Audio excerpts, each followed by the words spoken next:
Try another way of giving your live broadcast. Ah.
Okay, hi.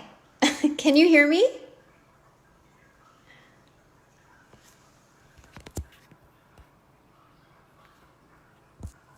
I don't know if you guys can hear me. I'm so sorry.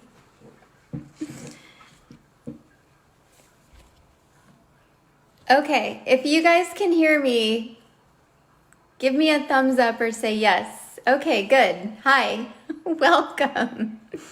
All right, excellent. Thank you guys for joining. I'm so sorry I'm technically challenged, and I'm grateful for my brother who is here watching me and helping me navigate any technological difficulties. So happy to see these names that I recognize. Hi, Kate. Hi, Maria. Hi, Yvette. I'm happy to see you guys. I hope you all are well.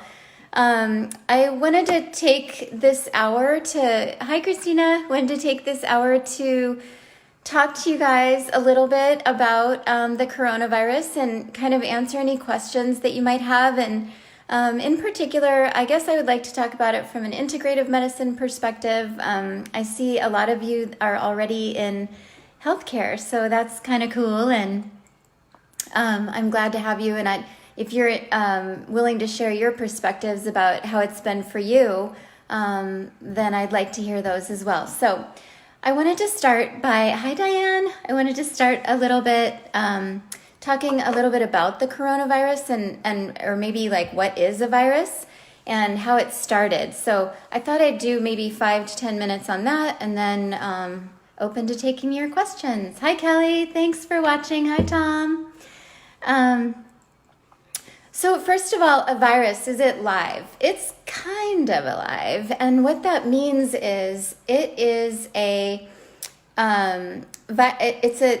it's a thing that's kind of sort of alive, but it can't survive without a host. So what viruses do is they're very tricky. They get in, and then they use the host cells to make more copies or replicate. So that's what they're doing when they get into the host cells. They have their own genetic material, but then they're entering into your cells and they're using your machinery to replicate. So that's why it's so difficult to get something to treat it with. Bacteria, we can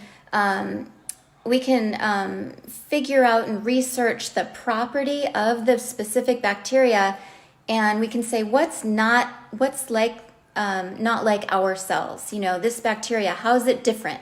And then we target that difference, and then we're able to make antibiotics. And that's why antibiotics work for bacteria, but not for viruses. They're using your cells. So technically you have to be very careful about how you eradicate. You can't really eradicate it. You have to prevent the entrance into the cell or somehow mutate it or something before to help before your immune system comes in and hopefully helps you. Okay, so I wanted to say hi and welcome to everybody who's joining. Hi, Lizette. Ethy, hello, Ken. Good to see you guys, Ginger. So how big is the coronavirus? And viruses are very, very small. We can't see them with the naked eye. They're basically 100 nanometers wide. So if you like stacked up, if you like some of the comparisons that have been going through, if you take a human hair, one, and you stack up viruses all along the shaft of the hair, you can fit like 1,000 viruses in that hair. So that's how tiny they are. So we really can't see them. There are many coronaviruses. We've been studying coronaviruses for years. We've known about them. They're the most recent ones that we were really worried about were the SARS virus and MERS. Now, the difference between the SarsCoV2 virus, and let me back up and talk a little bit about corona virus versus the SARS-CoV2 and COVID-19 and what that means. Hi, Sherry. Hi, Bridget. Hi, Amanda. What it means, so the difference between those things is that the SARS-CoV2, that's the name of the virus that was given, came after SARS-CoV1. The coronavirus is the general name for the kind of wastebasket term of the pandemic and that this is causing. And then the COVID-19 is the disease caused by this SARS-CoV2 virus. So you may get the SARS-CoV2 virus in you and you may not even see it. Maybe your immune system is so good, it's going to take care of it. Or if you have a couple of things stacked against you, which we can talk about later, like health issues or age, then it may then become symptomatic and be full-blown COVID. And that, again, is anywhere from I feel sick and I can't really breathe and I need to stay at home and not, hunker down and not move for a little bit, to I need to be intubated in the intensive care unit. So wide range of this virus. We know a lot about this virus now. We've been studying it for several months, and we fortunately have a good idea of how things are transmitted. They may be a little bit different for the healthcare worker, and I'll explain why that is. Actually, I can explain why that is now. Hi guys, Laura, me, Dee Dee, nice to see you. So the difference is that I'll talk a little bit about transmission, actually. The transmission, no, I won't. Sorry, I'm going to hold that for later because we were talking about the SARS-CoV-2 virus and the differences between this pandemic and the other epidemics. So the SARS-CoV-1 virus, SARS, was an epidemic along with MERS, and those viruses had a much higher mortality rate. So SARS, like 1 in 10 people died who got SARS, the CoV-1. For MERS, it was like 30%, but it didn't spread like the SARS-CoV-2. So we really have a pandemic. So even though we have everything from no symptoms to death, it's a lot of people are being infected by this virus. It's estimated that between 40 and 80% of the world's population will get this virus. Hi Rhonda, hi Rashmi. So 40 to 80% of people getting this virus, it's important to know that 80% of people won't have symptoms. So 80% of people are going to help us have what's called herd immunity. And they are going to be the people that the virus infects, but because they're healthy or well or young, and we'll explain a little bit more about the other things that can help prevent this virus, because they are not going to have too many symptoms, they'll be making antibodies, and hopefully they'll protect the rest of us a little bit. Okay, so that's a little bit about viruses in general and a little bit about this virus. Now let's talk a little bit more about transmission of the virus. There are several ways to transmit disease, and there are several, when we look at infection control, hi Alicia, we're looking at basically 3 main ways, and this is how healthcare workers look at the transmission of a virus, because they need to know how safe do we need to get? How gloved up do we need to be? Do we need to be in one of those suits that looks like we're going to another planet? Or can we just wear, a nice gown and some gloves and a mask? There are three main ways that we look at infection control with respect to healthcare workers. Number one is contact precaution. Contact is it's on a surface. So we know, we have good data about this SARS-CoV-2 virus. We know that it can live on metal, wood, paper, different surfaces, plastic, different surfaces for different amount of time, anywhere from hours to days. Cardboard boxes from Amazon, 24 hours. Metal, cold metal can be 3 to 5 days. So we also know that soap and water kills this virus. Soap and water, and I'll explain a little bit about that later, but it has to do with the lipid membrane. So any alcohol or soap and water kills this virus. Hi, Roger. Okay, so contact precaution is basically touching, and that's why we're talking about touching your face, and we're, sorry, somebody's calling me, and touching things. And so the main reason now in the public why you can wear a mask, cloth mask, and get away with it is it's really preventing you from touching your face when you're wearing a mask. So you may be around out and about touching things, but you might then be wearing a mask so you avoid touching your nose and mouth. And that's points of entry. So that's contact precaution in a nutshell.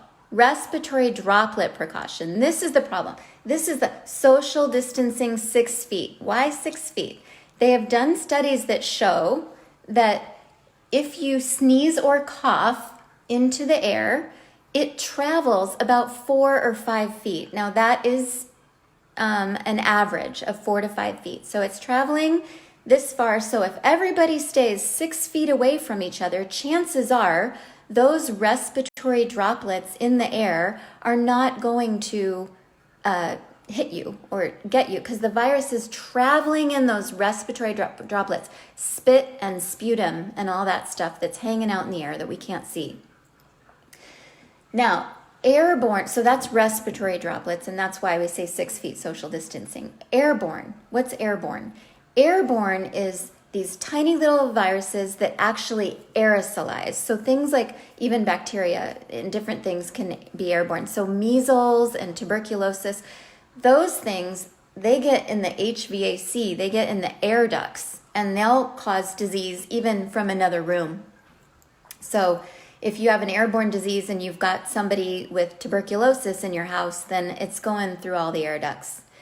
This is not the way SARS-CoV-2, this is not what we're seeing with SARS-CoV-2 or COVID-2. So we're just not, the problem between the general public, hi Dustin, hi Arpita, is the problem between general public and healthcare workers is that for some time, when you are working with someone very sick with COVID, you can have, and you're having to intubate them, or they're on high flow oxygen, you're changing out their masks, they're coughing, whatever it is, for some time, they're going to have a higher amount of this virus that's surrounding them. And technically, these respiratory droplets can be hanging out in the air longer.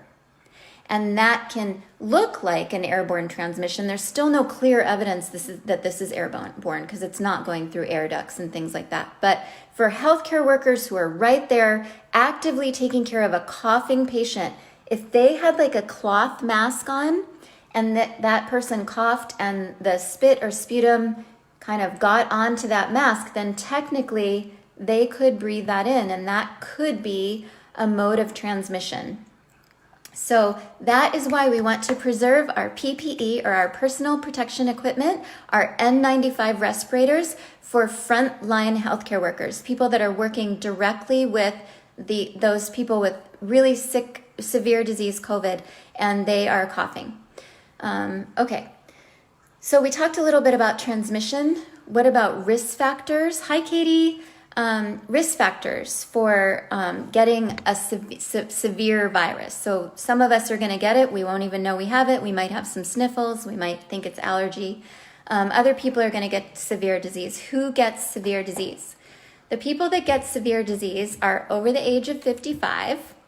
They have other cardiopulmonary disease, so they've had heart attacks, or they have heart failure, or they have a congenital heart problem, or they have asthma or COPD. They have some sort of problem with their heart and lungs.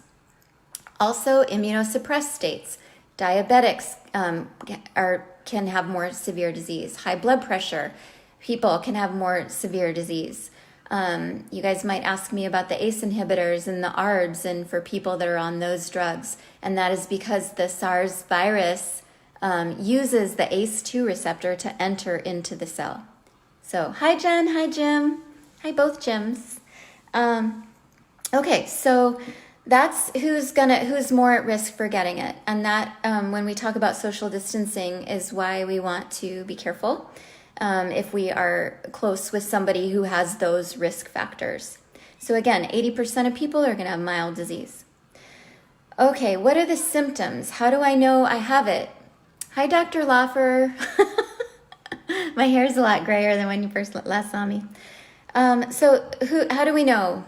Far and away, the symptoms are cough, shortness of breath, fever. An interesting point is that our temperature has changed. So everybody says, what's a normal temperature, right? Everybody go. 98.6, that's what I heard. 98.6. Well, actually there's a new study out, and there was an article in the Wall Street Journal not too long ago about this, that our new temperatures are 97.5 degrees. And that is because we're taller and we're fatter than we were, and we have more data now. So for those of you that tell me I run low, yeah, so do I. And that's because our new temperature is 97.5. So, but for the COVID, we're really looking at temperatures of like 101 or more. My patients, persistent high fever, 101, 102, 103. Tylenol's not touching it. Codeine's not touching it. We don't want to give NSAIDs in this disease. So there's not a lot of things that, it's just a persistently high fever. We are also seeing a fair amount of GI illness, interestingly enough. Nausea, vomiting, diarrhea to start. Usually people start with a scratchy throat and then immediately start developing the cough. So the other symptoms would be like a funny taste in their mouth, or anorexia, like meaning you're not that hungry. I've seen that a lot, actually. People just, I'm like, you got to get fluid down. You got to get food down. They won't do it. So those are kind of the symptoms. All right. Talking about numbers, and good, I'm seeing some questions come through. Talking about numbers, really there's three places you want to look. You want to look at the WHO, the World Health Organization. You want to look at the CDC, so that's Center for Disease Control.gov. And then you want to look at your states, like Arizona State, so it's the Arizona Department of Health Safety, for the ADHS.gov website for our states. So whenever you're looking at the COVID cases, they're saying take the state data over the national data, because we're really looking at the number of labs that are doing the testing. As you guys all have heard in the media, our tests are way behind. So the amount of disease that we're seeing is not as high as the actual numbers of people that are actually meeting the SARS-CoV-2 virus or having COVID. So, hi Jenny. Okay, so now I have a lot of integrative medicine prevention things, but I did want to talk really quickly about hydroxychloroquine and these alleged panacea drugs and what's happening. A lot of these studies are being fast-tracked. So they recognize the public health emergency that this pandemic is, causing, and the need for studies. So we have to understand as healthcare providers that a lot of these studies are coming through. They're not randomized. They're like, I feel like this is happening and this seems to work for me. And oh my God, on Facebook, I'm getting people that send me things on Facebook, say, share it everywhere. The disease disappears in 4 hours with hydroxychloroquine. It's not going to work like that. It's not that simple. How do we know that hydroxychloroquine might even work, and why are we having trials? There are studies that China is doing that they're way ahead of us for political reasons. We weren't prepared for this pandemic. We didn't have, our nation spends trillions of dollars on healthcare and like almost 30% of the GDP, and we weren't ready with our PPE, our protection devices, and we didn't have these systems in place. But anyway, we're here now. And so what we're doing is we're doing actual RCTs, randomized controlled trials. That's the highest evidence trial, randomized controlled trials. And so how did hydroxychloroquine even come as a thing? Chloroquine, which is its close neighbor, hydroxychloroquine's a little bit safer. Chloroquine actually was working and studied in SarsCoV2 virus. So they decided that they would try it against the SarsCoV2 virus. And that is how we come across hydroxychloroquine. Now, the problems with hydroxychloroquine and with everybody just getting it or stockpiling it or taking it if they have a little snot nose is especially this protocol.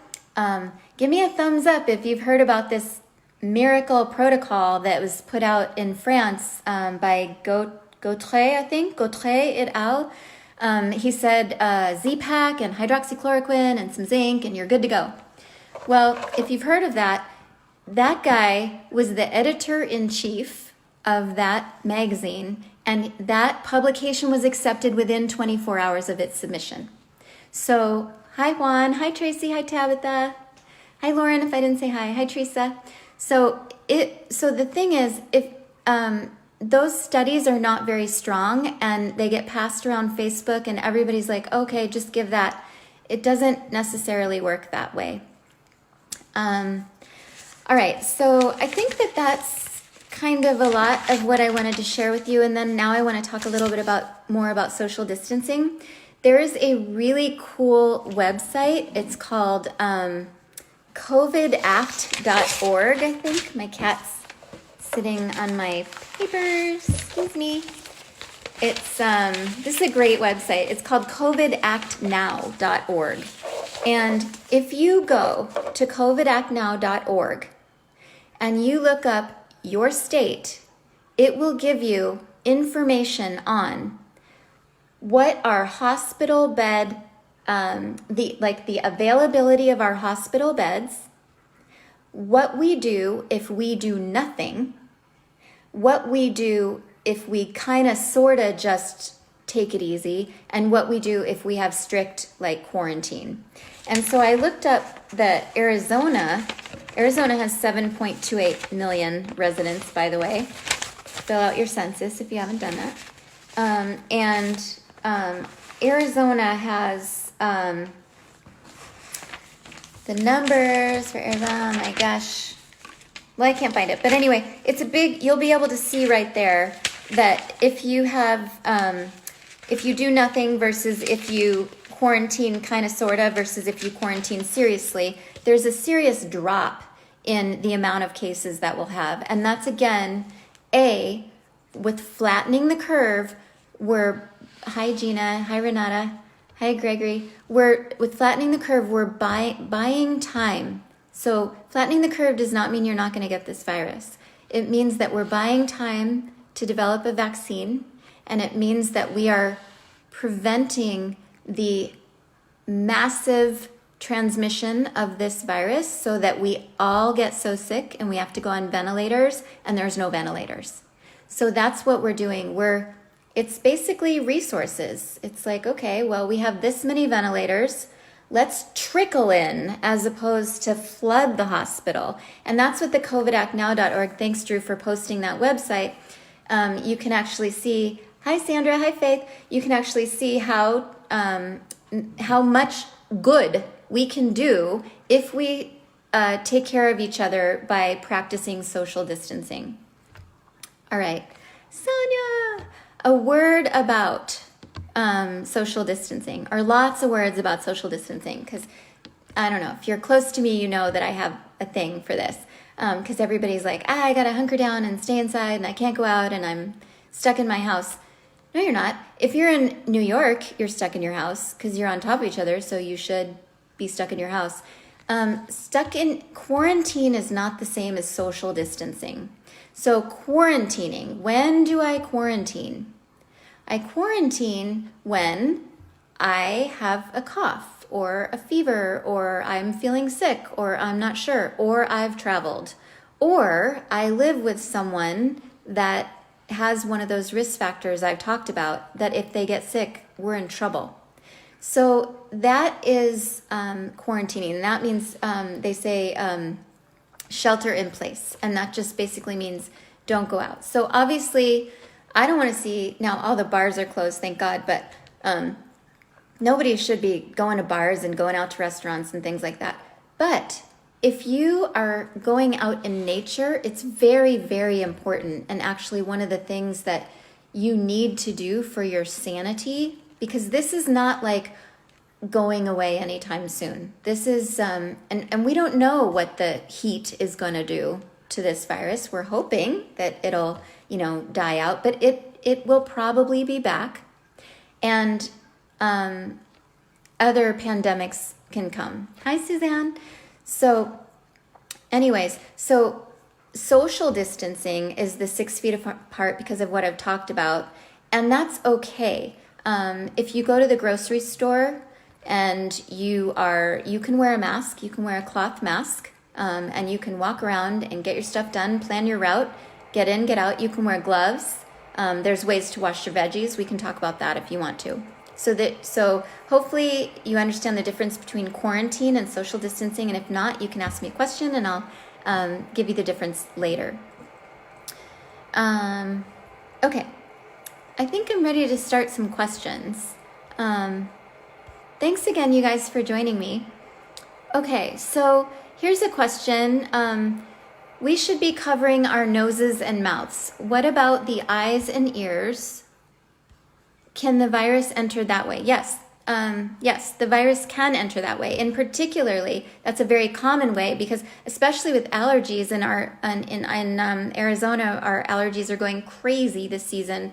So we do a lot of, touching our nose, wiping our nose and touching. I'm talking specifically about if you're wearing your mask and you've got your nose and mouth covered, then that's a good way. Now, ears, it's kind of hard to get. It's kind of hard to get in your ears because you have like an eardrum there, and so it would be hard. But again, contact precautions. So if I touch a table that has the SarsCoV2 virus on it, and then I itch my ear, and then 5 minutes later I itch my ear again, and then I do this to my eye, then it can enter that way. So it is all about contact precautions and washing your hands.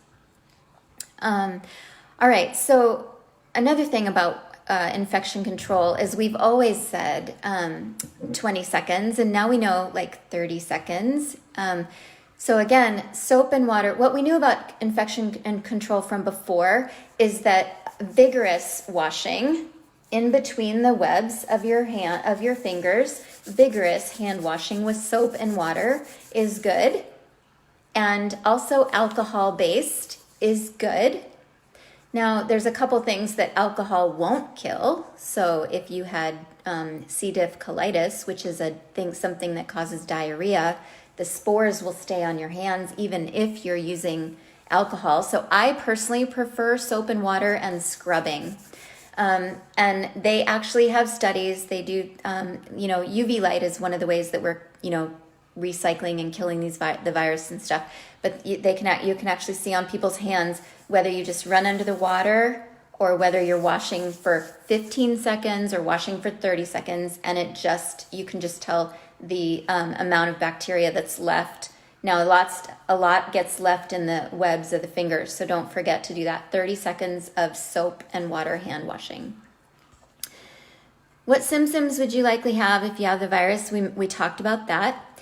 If I have cold-like symptoms, should I be concerned? So this is a real problem in Arizona because I have a lot of patients who have allergies now.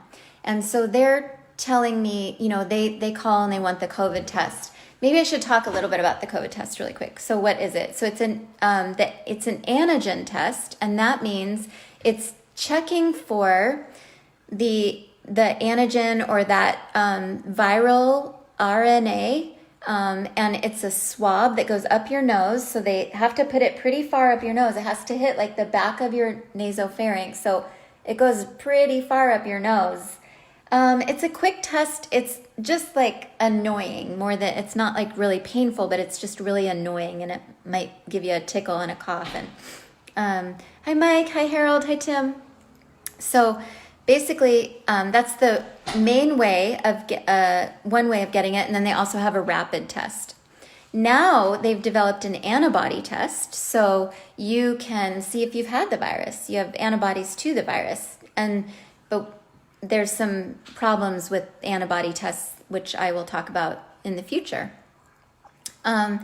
So should I be concerned if I have cold-like symptoms, runny nose and headache?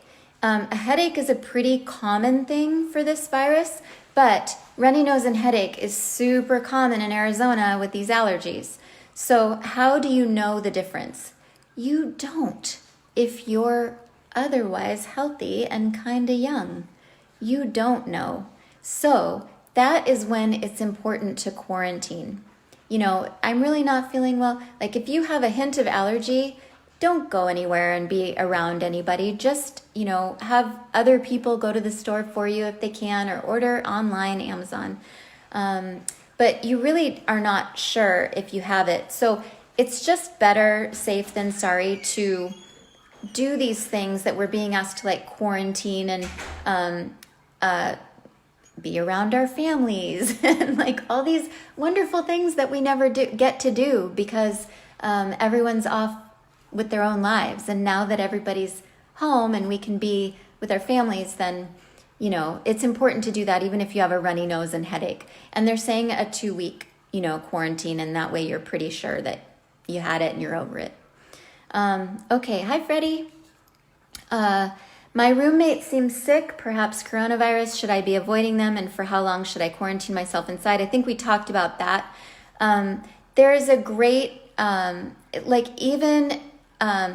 person that's sick should be the one wearing the mask if you are sharing quarters. So yes, they should, hopefully have their own room, and they should be wearing the masks and washing hands if they're coming out. So in my house, whether or not we're sick, we have dedicated kitchen towels. Like everybody's got their own kitchen towel. We stick them in the washer. So even soap and water, even somebody covered in coronavirus or the SarsCoV2 virus, you wash their clothes in warm laundry, detergent, and it's fine.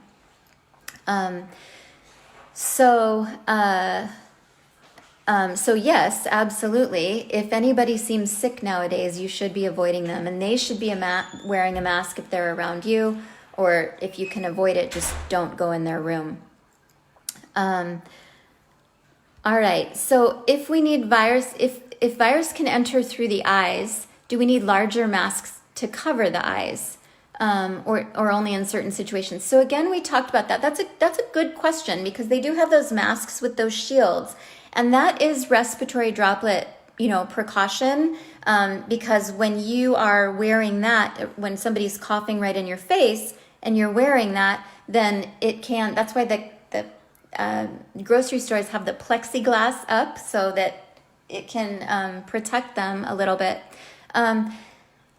When you go to the grocery store, I don't know about you, but I have noticed that there are fewer people in there, and everyone is being respectful. So if they're not, I would say hopefully it's few and far between that people are being disrespectful. But again, the transmission from respiratory droplet is a significant amount of time. We're talking 15 or 30 minutes that you are around somebody who is actively coughing or sneezing or shedding the virus.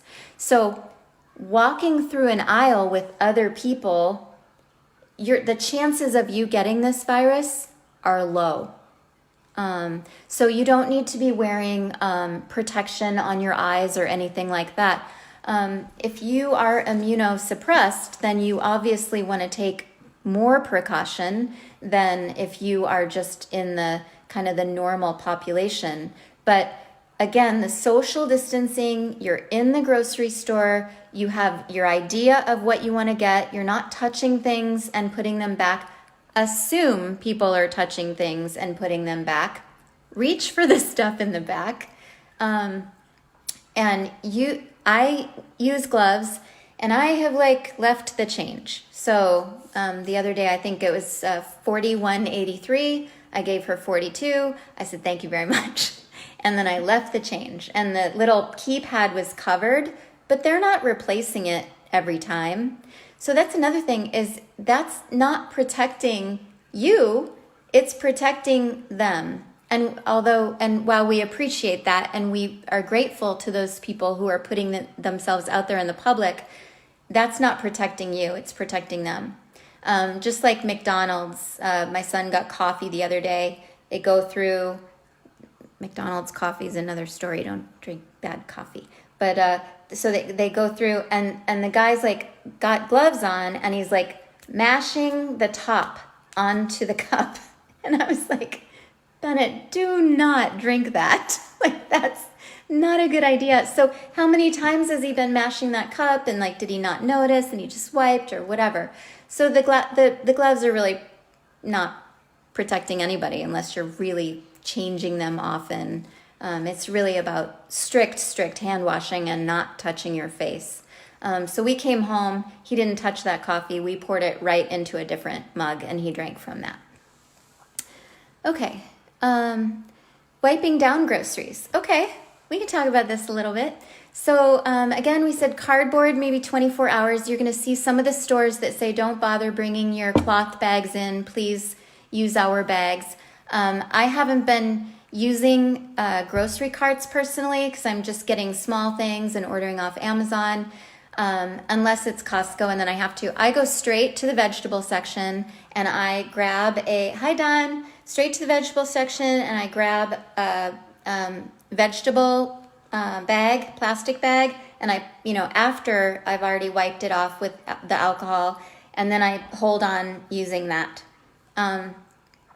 Now, when you get your groceries home, so we're not finding a lot of transmission from fruits and vegetables. We're just not. But it is good practice that you wash your fruits and vegetables anyway. We've seen lots of transmission, E. coli and things like that from fruits and veggies. So fruits and veggies can be washed in soap and water, believe it or not, just dish soap and water. Or you can do a vinegar solution, vinegar and water. That's another way to do it. What I do is I leave all my groceries outside on a table, and then I bring them in. I take them out of the bags and I bring them in. So things like spaghetti, I have a container. I undo the thing and I pour the spaghetti into the container and I throw the box away. So different things like that. Same thing with my flour. My flour is held in another way. Hi Keith, hi Marissa. So those are some of the things that you can do with your food and keeping food safe. Just meat or things, I'm taking it out of the plastic wrap and I'm putting it into a different glass thing because I try not to keep meat in plastic anyways, and that's another story in integrative medicine. Hopefully that answers a little bit about the groceries. What should I do at the gas pump? You should buy a Tesla. That way, it's a battery car. I'm JK, LOL. I love battery cars. I haven't been to a gas station in 4 years. But that's a great point. So depending on which gas stations you're going to, gas is pretty cheap now in Arizona. Like at Costco, it's super cheap. And so they have people that are wiping down the thing at every, at every pump. So basically, you can't today go to the gas station, pick up the thing, fill your car, put it back, and get in your car and drive around without doing anything.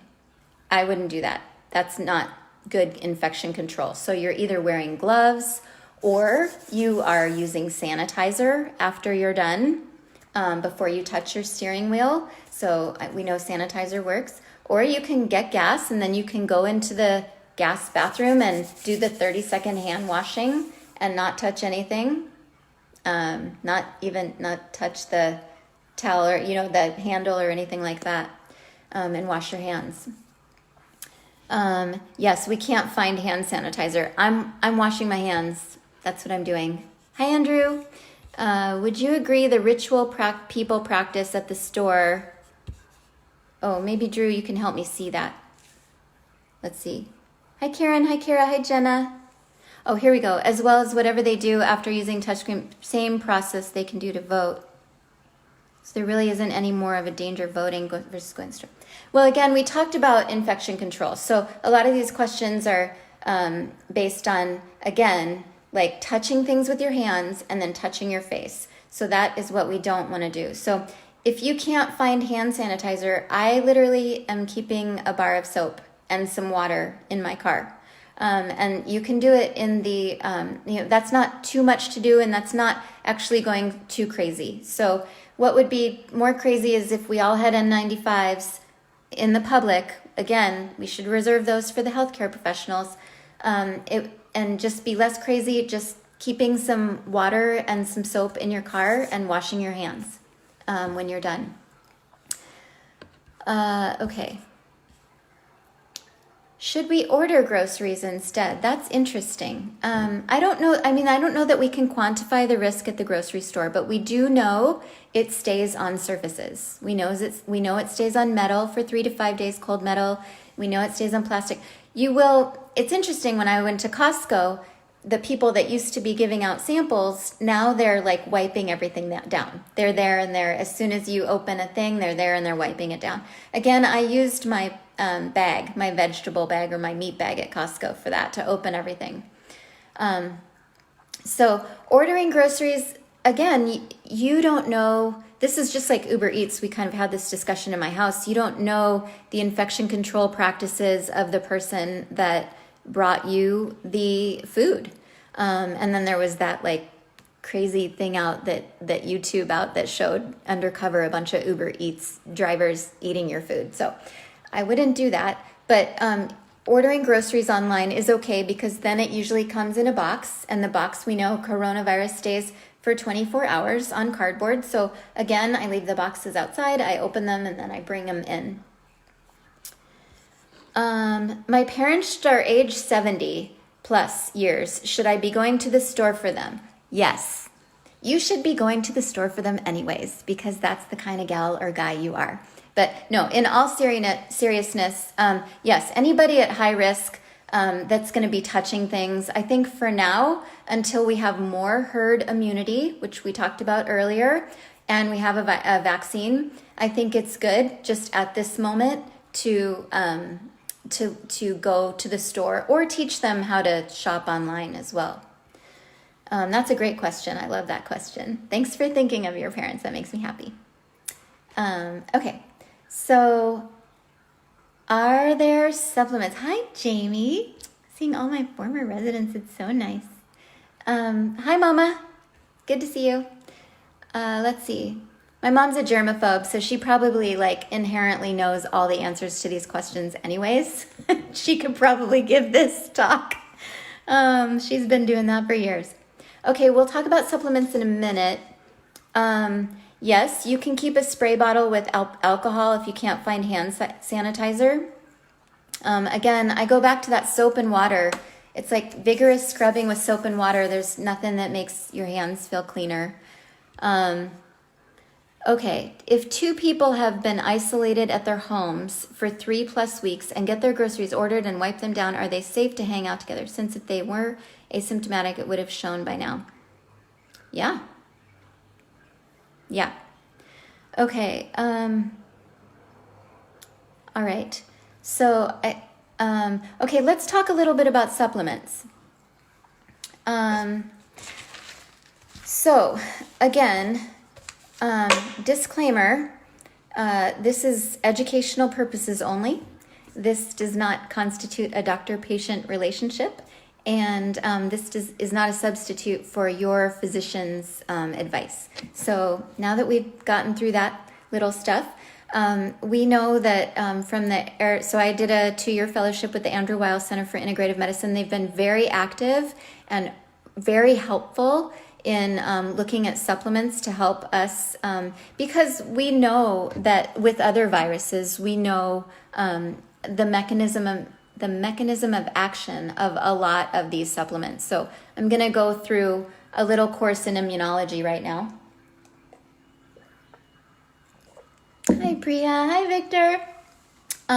Little course in immunology. So basically, I told you how the virus comes in and then it infects your cells and it uses your machinery to make more copies of it.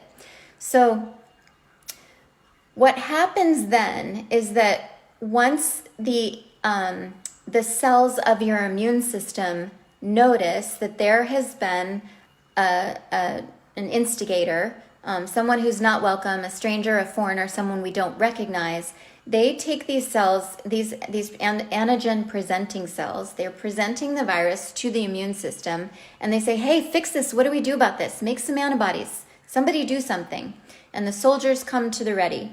Well, what happens in that response is that you get a lot of your cells in the immune system. Those are your white blood cells and your healthy cells that are born to fight infection and live for this day. They release these cytokines, and they're called like tumor necrosis factor and interleukins. I would always joke with my students, I'm like, if you don't ever know the answer to something or the mechanism of action, just say interleukins because it'll always be right. But so basically, there's this thing called the NLRP3 inflammasome, and that is a pro-inflammatory thing. And that gets activated when we are sick. And that then in turn causes this outpouring of interleukins and these inflammatory mediators. And that's what makes you feel sick. So like when you have flu, influenza is traditionally a localized, what we call tracheobronchitis, inflammation of the trachea and bronchi. But what happens with the flu and why we feel like we're gonna die and we just have muscle aches and weakness and everything is all of these inflammatory mediators, these interleukins are all over and they're just wreaking havoc on your body and very inflammatory. And that's why we feel so sick. Same with the coronavirus. So are there some supplements that mediate this immune response that help the inflammation? We know what they are. We know their mechanisms of action, but they just haven't been studied in the SarsCoV2 virus and in COVID. It's just really early. So what we can do is we can surmise that maybe these things, if we take them, may be preventive and then actually may be in treatment. And a lot of the protocols, I have everybody please say a prayer really quickly. I have a really sick patient in the hospital who's intubated and we're praying for him to come through. If everybody prays, then he'll do great. But there are a lot of protocols now that are coming out all over the country, and a lot of my ICU friends are really hard at work putting together protocols for when people come in, because Arizona hasn't seen the meat of it yet. We just haven't. We're gonna. So anyways, all these protocols are including these supplements. So things that we hadn't normally seen before. The supplements that are being included, it's nice to see them in ICU protocols. So, and Jenna, I'll get to your question soon. So what kinds of things? The number one thing that we can do is we can sleep. Sleep, we know, is so restorative. They've done studies on sleep, and these studies, I should just do a little caveat. The studies on integrative approaches are small. Why? Because big pharma is not behind them. Nobody's going to pay a gazillion dollars to study sleep because it's free and anybody can do it. So, but what we know about sleep is it increases your melatonin levels. Hi, Diana. We also know that melatonin may be the reason why we're not seeing a ton of deaths or a ton of kids getting sick, because kids have higher melatonin levels. So sleep increases your melatonin. You also need 2 to 4 hours of darkness to increase your melatonin. So you can even start increasing your melatonin as the sun goes down, as opposed to having all the lights on and all the TVs and all the computer screens. You can have blue light glasses, and you could put the blue light on your computer, and you can kind of lower the lights, dim the lights, so that your melatonin can start working. You can also take melatonin. So sleep is so restorative. They showed people, there was one study that showed people who had less than 5 hours sleep versus people who had 7 or more hours sleep. The people who had the least hours of sleep were at 350 times greater risk of getting a cold, rhinovirus. So it's interesting because they can look at that, and they know that sleep is restorative, and then they can try to maybe project that to other viruses. Okay, so back on melatonin, we don't know the correct dose. It's anywhere from 0.3. People use it anywhere from 0.3 milligrams to 20 milligrams, and that's more on the oncology side or for reflux. We use it really high doses in cancer and reflux and stuff. But the average dose that you'll see in the stores is around 5. I tend to go lower because it can cause some vivid dreams or even nightmares. Hi, Kelly. Okay, zinc. Zinc actually is a really cool, zinc's being used in all the protocols we're seeing. Zinc is a really cool mineral that 15 to 30 milligrams a day for prevention. Zinc's so good anyway. It's good for acne. It's just anti-inflammatory. It's good for skin health. But they're seeing really high dose. They're using really high dose zinc in these ICU protocols. So the zinc, if you take too much zinc, you can get a copper deficiency. So for every 30 milligrams of zinc, you need 2 milligrams of copper. So that's why if you look at your multivitamin, usually they've figured that in. But if you're just going to grab a bunch of zinc and just zinc, then you need to be careful about how much copper you take as well. Managing stress. So we know that stress increases interleukins, those things that we were talking about that make you feel super, super sick. Hi, Paula. So the interleukin increase with stress is very obvious. And so again, proper sleep is important, and any mindfulness-based stress reduction, Tai Chi, Qigong, exercise. Exercise is a stress reducer. Meditation, prayer, whatever it is that you need to do. Zoom meetings, Zoom cocktail hours with your friends actually helps decrease stress because you're still connecting. So that's really important. It's that those interleukins are very pro-inflammatory. If you've hung out with me long enough, you know I'm going to talk to you at some point about fruits and vegetables, or as we say in integrative medicine, vegetables and fruits. So these things are important for quercetin. They're important for so many reasons. The bioflavonoids, the polyphenols in them are such great antioxidants. They literally clean up the free radicals. Free radicals are bad things that are made by our bad choices and that actually age our cells and damage our cells and our DNA and shorten our lives. These free radicals are terrible, and so these vegetables and fruits and the bioflavonoids in them and the polyphenols will go up and clean up all the bad messes. So they're doing the same thing here, and they contain quercetin. So what is quercetin? Quercetin, which is also found in in apples and onions in particular, quercetin is looking good in this virus. It's again in some of the ICU protocols as well in high doses, because it is a bioflavonoid that is an antioxidant and actually is an antiviral. And it's what we call a zinc ionophore. So remember when we said that zinc was so great for inhibiting the replication of the virus?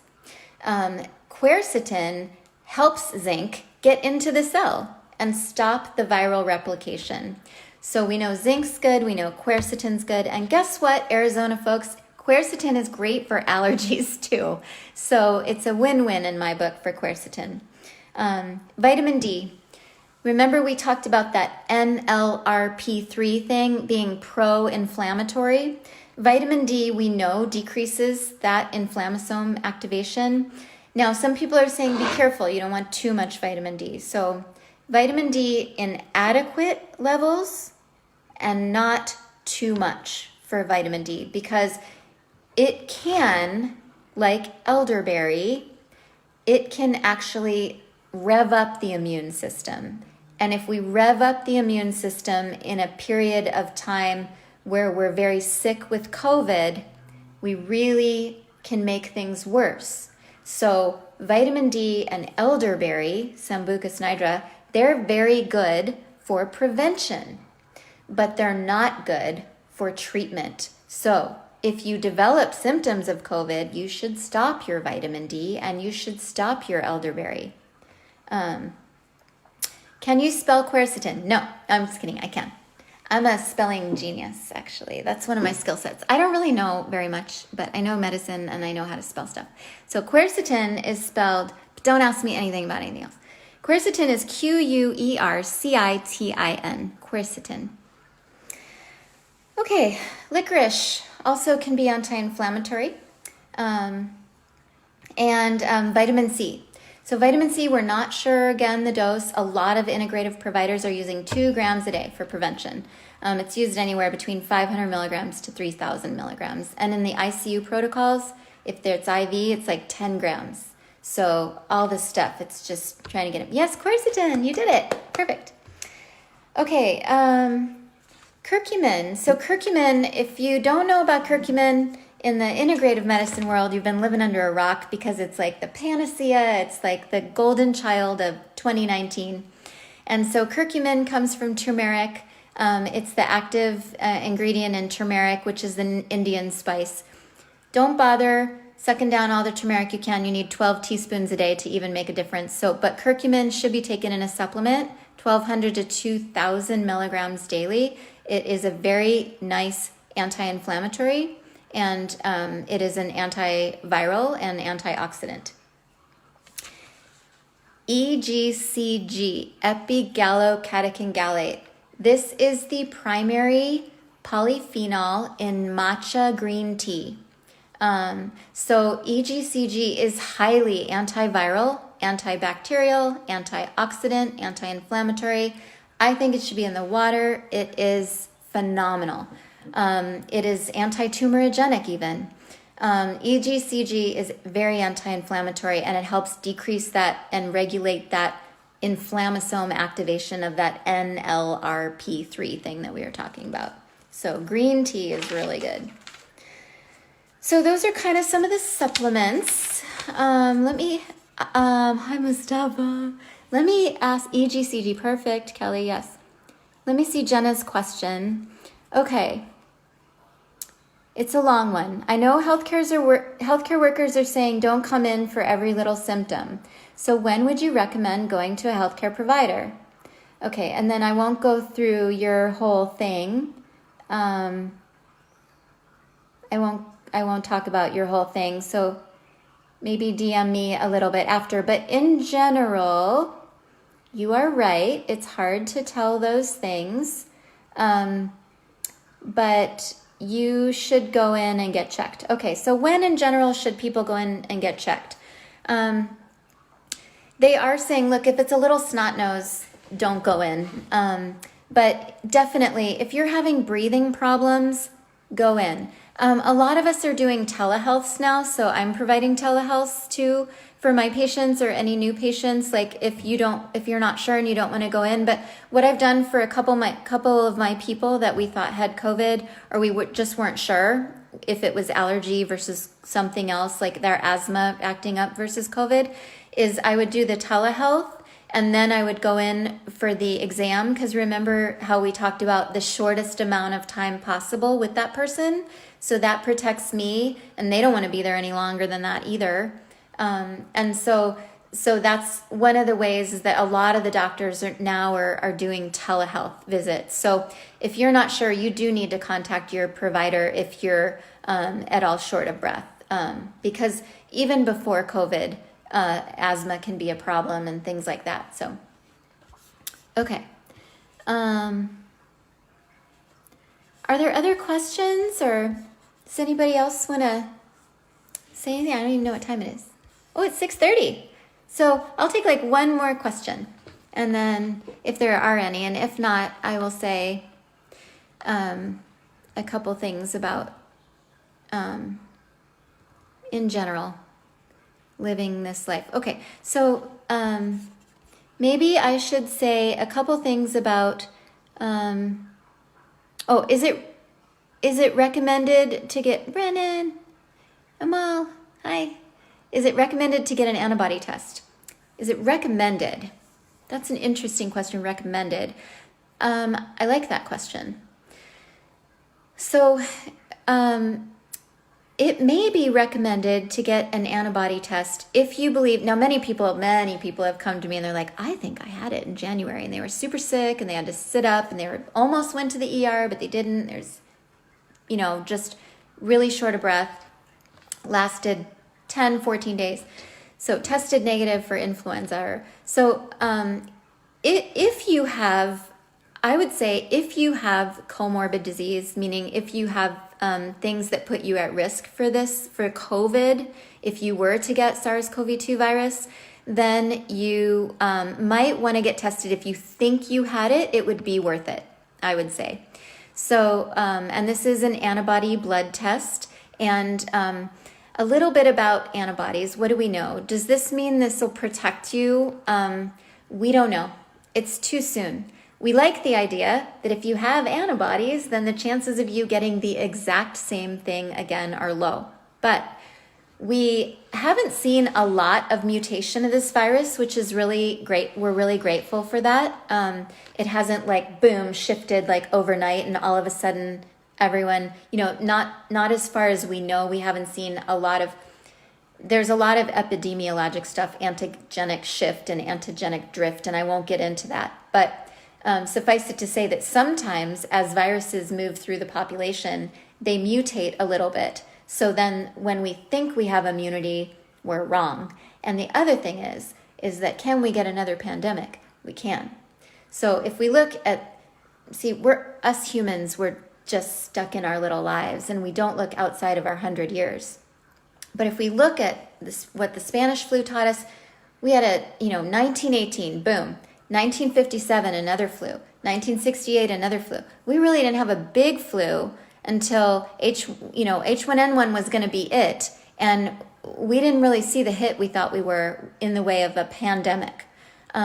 So many of us doctors and scientists and epidemiologists knew that this was coming. We're going to have pandemics. We still probably will have more pandemics. That is possible. The Industrial Revolution, while it has given us a lot of the great amenities that we love, it has also led us to different practices and infection control and protection, so that our immune systems, we've grown up pretty clean. And we didn't live in a lot of the kind of filthier environment. So the Industrial Revolution did a lot to make us a cleaner society and prevent bacterial infection. But at the same time, we're becoming maybe so clean that our immune systems really haven't been primed and seen all these other viruses. So I would say if you had a risk factor, that would put you at risk for more severe disease, and you think you may have had it, then it might be worth getting it.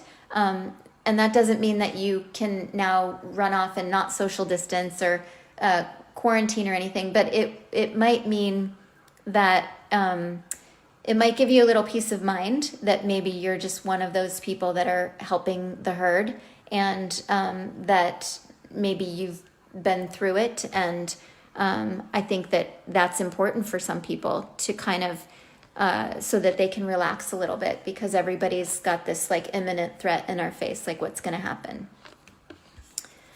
Okay, I feel like I want to be respectful of everyone's time, and I've gone 10 minutes over. So thank you so much for joining me. I will say a few things as an integrative provider, that it is just so important that we take this time every day to, I always believe that there's a bigger, maybe more spiritual reason for things, and whether or not you're religious or have a religious practice or a spiritual practice, is a very personal thing. But I do believe that in times like this, when we're all, I guess this might be a good visual. So we are so divided in our country that it's, if you haven't noticed, it's been tough for a lot of us when we try to engage on social media. There's always something where, there's just a lot of antagonism, and it's, pretty painful to watch. And we've had a you versus me mentality.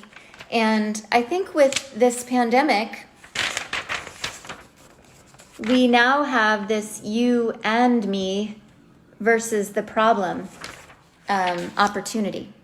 So I actually had a patient say to me something like, oh, so this started in China, those China people or something. It's like, okay, let's back up a little bit and recognize epidemiologically how we were due for this pandemic, and that things start in animals, and that the U.S. actually, we were a little behind the times for that when they had sequenced the DNA, or I'm sorry, the RNA, when they sequenced the virus. That was the time to start on vaccines and things like that. So I'm not pointing any fingers or anything, or saying anything bad about, what's done is done. But the truth is that now we have this opportunity to work together and to all approach this as a holistic way of caring about society, with the herd immunity that I've talked about, and social distancing, and being respectful of everyone. And it's also a time to go inward. So we are very aware of our outward community, but it's a great time to go inward and say, what are the things that I'm missing in my life that are keeping me grounded, that are keeping me connected to spirit, that are keeping me from achieving my highest self, that are keeping me from achieving a greater vibration, a greater energy. And then most importantly, of those people that are that you've chosen for your inner circle to be with, to really sit. I know with my boys, it's been really great having them home. So, and we are able to have dinners together. And so that has been just a blessing to me. So what are the blessings that you can find coming out of this, this pandemic? There's always a blessing. And I challenge you to find your blessing. And also, breathe. Don't forget to breathe. It's really important. It's not only good for your lung health, but it also slows down the cortisol response. So in the morning, maybe when you wake up, just taking a few deep breaths and holding them, and then slowly exhaling, and then doing the same right before you go to bed at night. So, and with that, I will say goodbye. I want to thank you again. It was so good to see your names, and I really do appreciate you. From my heart to yours, signing out. See you later.